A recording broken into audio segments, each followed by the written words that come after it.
নমস্কার বন্ধুরা, আজ আমরা মহাভারতের অনুশাসন পর্ব থেকে জানব কাকে দান করা কর্তব্য, অপালক রাজা কে এবং গোময় গোচনা এতটা পবিত্র মানা হয় কেন।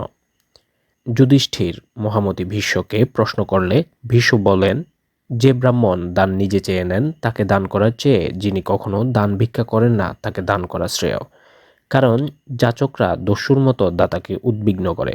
অযাচক দরিদ্র ব্রাহ্মণরা ছাইয়ের ভেতরে থাকা অগ্নির মতো, তাদের সেবা করা কর্তব্য। মহামতি ভীষ্ম রাজাদের সম্পর্কে বলেন, যে রাজ্যে বালকরা ভালো খাবারের দিকে তাকিয়ে থাকে কিন্তু খেতে পায় না, ব্রাহ্মণ ও প্রজারা ক্ষুধার্ত থাকে, স্বামী সন্তানদের থেকে কোনো স্ত্রী অন্যের দ্বারা অপহৃত হয়, সে রাজার জীবনে ধিক। যে রাজা প্রজাদের রক্ষা করতে পারেন না, জোর করে প্রজাদের সম্পদ হরণ করেন, সেই কলির মতো রাজাকে প্রজারা বধ করবে। যে রাজা প্রজাদের আশ্বস্ত করেও রক্ষা করেন না, সে রাজাকে ক্ষিপ্ত কুকুরের মতো বিনষ্ট করতে হয়। মনুস্মৃতিতে আছে, প্রজার পাপ ও পুণ্যের চতুর্থাংশ রাজা ভোগ করতে হয়। তারপর তিনি বলেন, প্রজাপতি দক্ষ প্রজা সৃষ্টির পর অমৃত পান করলে তার উদ্গার থেকে কামধেনু সুরভি উৎপন্ন হয়। সুরভি থেকে সোনালী বর্ণের কপিলা গাভীদের জন্ম হয়। গোসমূহের মধ্যে এই কপিলা গাভীই শ্রেষ্ঠ। এক সময়ে কপিলা গাভীর দুগ্ধফেন মহাদেবের মস্তকে পড়ে। তিনি ক্রুদ্ধ হয়ে তাদের উপর দৃষ্টি ফেললে তাদের বর্ণ বিভিন্ন হয়ে যায়।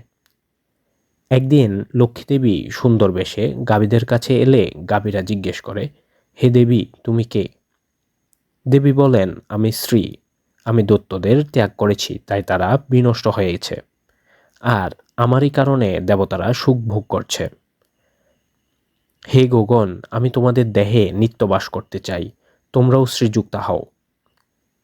গাভীরা বলল, তুমি চঞ্চলা, বহু লোকের অনুরক্তা, আমরা তোমাকে চাই না।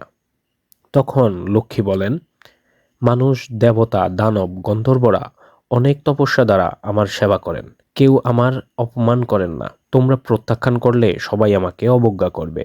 তোমাদের কোনো স্থানেই কুৎসিত নয়, আমি তোমাদের অধদেশেও বাস করতে রাজি আছি। তখন গাভীরা গোবর ও গোচনায় দেবীকে স্থান দিলেন। দেবীও সাদরে সে স্থান নিলেন।